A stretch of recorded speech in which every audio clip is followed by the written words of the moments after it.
Pag ganyan kayo maglakad talaga? Parang nauna, parang pag dito sa yate ka, parang dito, pag ganun siya, hanggang singit at dito masakit. Sige, muna mo, sige. May x-ray ka? Ay, nakakawang taon na to. Bossing, kailangan natin ng ano yun eh. Kung nag-file na kayo ng PWD, kasi kung mapapansin mo, 2 taon ka nang gaganyan ganyan maglakad. Oo, pero Meron pa kasi tayong tinatawag na ano, yung mga arthroses sa ano, ating femur neck, femur head, sa singit. Baka nakapakat na yan kaya hindi mo may ganun ng diretso eh. Kaya hindi, ganun ka nga. Malalaman ko kagay ganun ka. hindi ko kaya. Ayun na oh. Hindi Wala matigas na ano. yung dito ko. Yes, wala na yung dulas. Bossing, kailangan natin ano yan. Kailangan mo ma-x-ray yan. Para malaman natin kung pakat na. Kasi ang mangyayari yan, kahit haplusin ko yan, giginhawa ka lang, oo, uy. Kahit pa paano gumaan yung pakaramdam ko. Pero hindi talaga totally manitrip. Pero it depends kung makita ko yung x-ray. Meron kasi tayong tinatawag na AVN, avascular necrosis. Ang ano sa akin ng doktor mo, yung ganyan parang yung fluid niya ba? Parang ano na. Tuyo na. Oo, gano'n. Exactly, yun na yun. Nagkakaroon ng ano, yung wala na yung supply ng femur head. Ngayon pag wala na yung, nadidelay yung supply ng blood sa femur ano, matutuyo siya, mai-scratch. Ngayon, siyempre pag nai-scratch, mapupudpud. Kaya masakit minsan yung dito ko. Ganun na siya, pakat na. For example yan.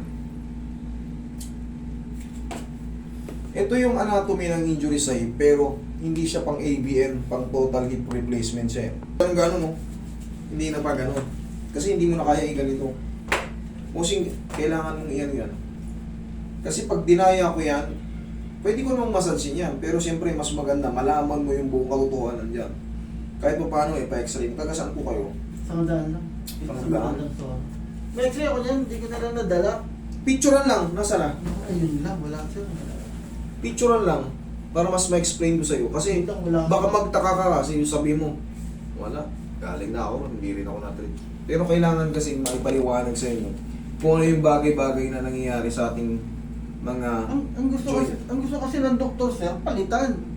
Lalagyan ng bakal. Eh na ngayon, gaya nga sabi ko, wala kasing ibang sagot dyan. Kasi in-adjust, pak, lumuwag, natanggal yung pagkapakat. Pag tumayo ka ulit, lulubog na naman siya. Siyempre, pipilitin mo kahit pa paano, makamove. Habang when you move, mapupudpud siya kasi unhealthy na yung ano, yung femur head. Pupudpurin yung tatamaan niya. Sinabihan ka na pala ng ano, hip replacement na. Oo. Siyempre, pag doktor, gano'n naman talaga halos eh. Opo.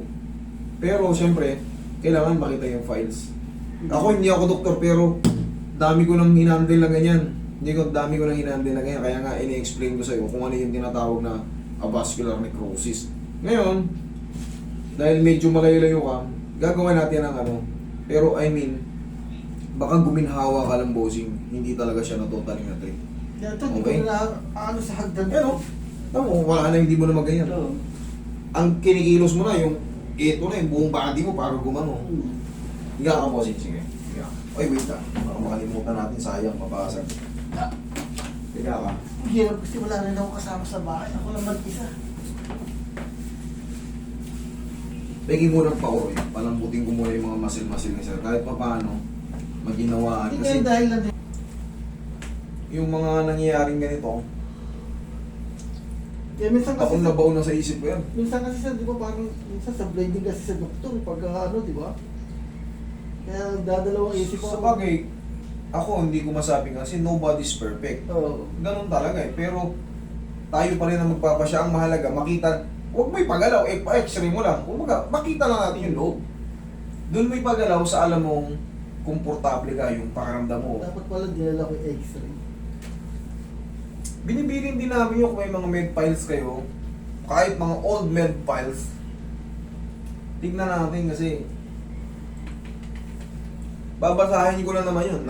Kahit pa paano, hindi man 100% na naiintindihan, pero 70% maintindihan ko yan. Kung hindi ko kaya intindihan, Google, help me. Pag may mga medical term dyan na hindi ko maintindihan, kailangan natin humingi ng tulong eh. Yun ang kailangan. Google. Kaysa magmarunong. Kaka-back pain na rin ako. Bossing, talagang mangyayari yun kasi hindi na imbalance ka na eh. Oo. Ang normal move is forward. Eh bago ka maka-forward, babaling ka rito. Ito nga, kaganto na eh. Nag-lock na po yan. Ayaw na tumulas.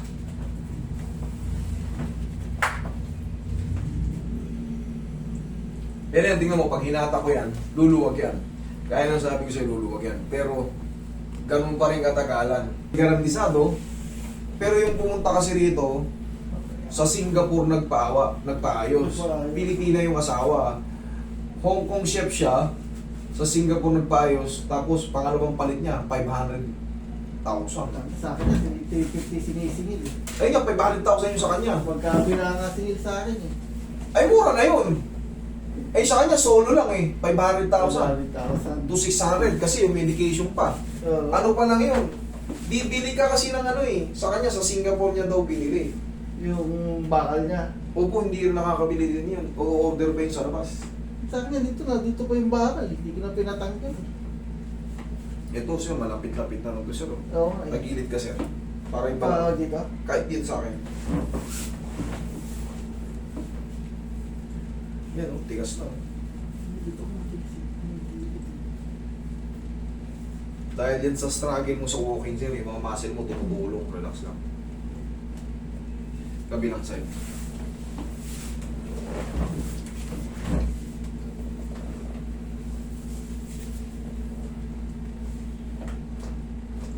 Tapa ka.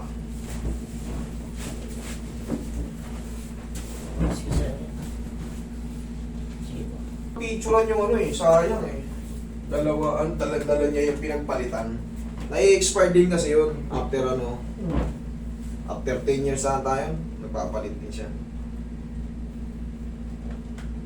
Pero syempre, ayun na, yung maintenance na gano'n, habang tumatagal, nagre-regenerate yung ano, ay, tawag ito, tumataas yung inflation eh. Yung 500,000 yun, malamang after 10 years. Ang problema ko, wala akong kasama sa bahay. Ako lang. Yun lang. Lilibis ng nasugit. Parang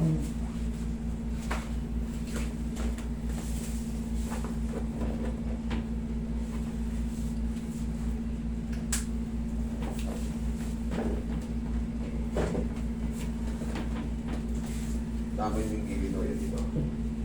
So sir, oh, nasa baba na yun mo sir. Oh.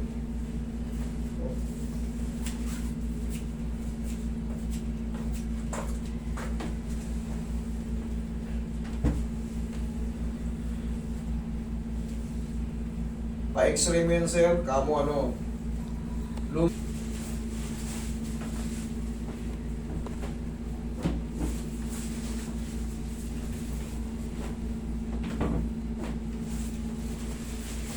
Pang power. For the meantime, sir, pau lang munang i-ano dito, kahit pa paano i-maintenance mo. Para yung mga muscle mo, lumambot siya. Dahil giginhawa ka lang, yun po ang tamang ano, way na ano, pagsabi. Ano ko na to eh. Sapul ko na to sa isip ko eh. Oh, lakad ka po, kahit pa paano, okay pa lang ano. Tapos yung giginhawa, hindi talaga siya totally maano.